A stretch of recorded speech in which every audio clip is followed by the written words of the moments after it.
Prior to beginning the lessons of our standard MDT course, you need to be familiar with each of the features comprising the MDT tools.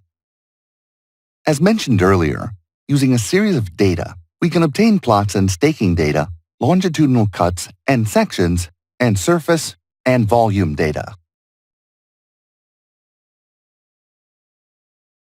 So what do we need to create this? What we need is to create a digital model of the terrain that is no more than a surface or mesh composed of cells or triangles adapted to a piece of land. These digital models are known as surfaces or meshes in MDT.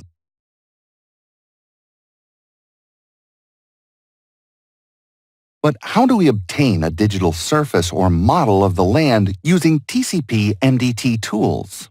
Well, we do this by converting files from other applications such as LiDAR, GeoTIFF, ERDAS, etc. This can also be done using 3D objects from our CAD files or external maps such as contours, points, or break lines, or by converting topographic calculus files.